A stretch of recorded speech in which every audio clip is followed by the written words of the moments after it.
আজকে দিনটা হচ্ছে বৃহস্পতিবার, আর বৃহস্পতিবার দিন কিন্তু অন্য দিনের তুলনায় কাজটা একটু বেশিই থাকে।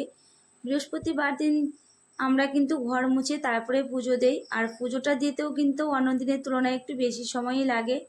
নমস্কার বন্ধুরা, আমি গরিবের মা। কেমন আছো সবাই? আশা করছি সবাই ভালো আছো, সুস্থ আছো। আজকে কয়েকদিন বাদে তোমাদের মাঝে একটা ভিডিও নিয়ে চলে এলাম। আমাদের শারীরিক আর মানসিক অবস্থা একদমই ভালো নেই, সেই জন্য তোমাদের সাথে কোনো রকম ভিডিও শেয়ার করতে পারছি না। আমি আর মেয়ে গিয়েছিলাম আজকে অনলাইনের দোকানে কিছু ডকুমেন্টস ঠিক করতে, আমার আর মেয়ের।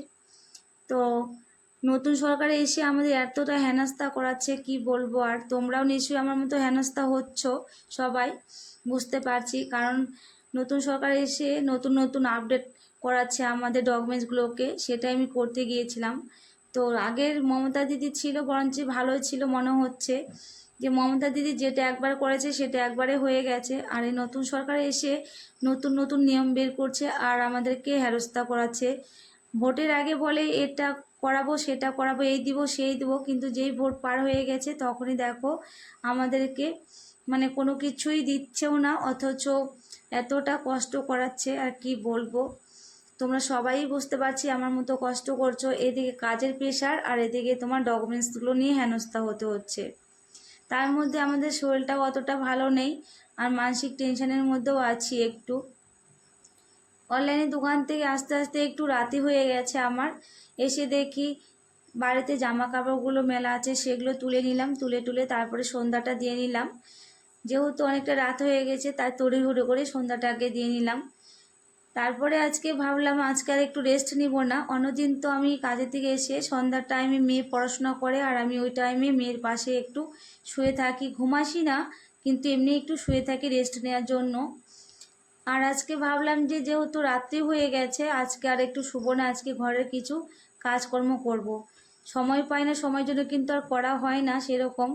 তাই আজকে একটু দেখো আমাদের ছোট্ট একটা শোকেস আছে, এই শোকেসটা কিন্তু আমি কিনিনি, আমাকে একজন দিয়েছে। তো কে দিয়েছে সেটা তোমাদের অন্য একটা ভিডিওতে বলবো, আজকের ভিডিওতে আর বলছি না, যেহেতু ভিডিওটা অনেক বড় হয়ে যাবে সেই জন্য। তো শোকেসে দেখো উপরে যে জিনিসগুলো আছে সেগুলো একটু মুছে তারপরে একটু গোছগাছ করে রাখলাম। আর গোছগাছ করে রাখলে দেখতে জিনিসটা অনেকটা সুন্দর লাগে। আমি যখন ফাঁকা পাই তখন একটু গোছগাছ করে রাখি মোটামুটি করে, মানে অতটা পরিপাটি করে রাখতে পারি না সময়ের অভাবে। তো আজকে যেহেতু একটু হাতে সময় আছে তাই ভাবলাম আজকে একটু ভালো করে মুছে টুছে তারপরে পরিষ্কার পরিচ্ছন্ন করে রাখি। আর এদিকে দেখো জামা কাপড়গুলো একটু ভাঁজ করে নিচ্ছি। মেয়ে জামা কাপড়গুলো না ওখানে কি করে বলো তো, ওলট পালট করে রেখে দেয়। আমি মাঝে মধ্যেই ভাঁজ করে রাখি, রাখার পরে মেয়ে আবার জামা নেয় এক একটা পরে, আর এক একবার করে ওখানে এলোমেলো করে রেখে দেয়। মেয়েকে বলেছি যে যেটা নিবি সেটা পরে আবার ওখানে সুন্দর করে ভাঁজ করে রেখে দিস।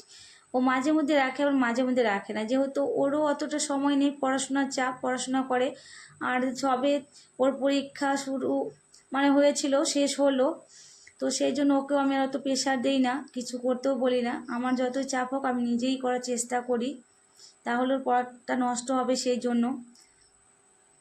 তো আমাকে দেখতে পেলে যে একটা ট্রফি পরিষ্কার করলাম, ওই ট্রফিটা কিন্তু আমার মেয়ে স্কুলে পেয়েছে। ও খেলাধুলায় মানে পাস করেছে, সেই জন্য কিন্তু ওই ট্রফিটা বাড়িতে নিয়ে এসেছে। আর ছেলে মেয়ে যখন কোনো কিছুতে যদি পাস করে তখন কতটা গর্ববোধ হয় একটা বাবা মায়ের, মানে সেটা একটা বাবা মায় বলতে পারবে।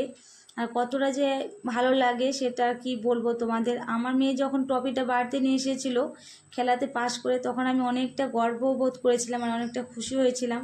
তো তোমরা সবাই আশীর্বাদ করো আমার মেয়ে যেন অনেকটা পথ এগোতে পারে, অনেক দূর পৌঁছাতে পারে। সবাই একটু আশীর্বাদ করো। অনেক কষ্ট করে, অনেকটা লড়াই করে আমার ছেলে মেয়ে দুটোকে মানুষ করছি। তোমরা বুঝতে পারছো আমি কাজ করে মানে অনেক কষ্ট করে আমার সন্তানদের মানুষ করছি, খাইয়ে না পরে না খাইয়ে অনেকটা কষ্ট হচ্ছে আমার। তারপরে দেখো মেয়ের বইগুলো একটু গোছগাছ করে নিচ্ছি। তো মেয়ে পড়াশোনা করে ওখানে বইগুলো রাখে, আমাদের সেরকম কিছু নেই, সেই জন্য ওখানে আমরা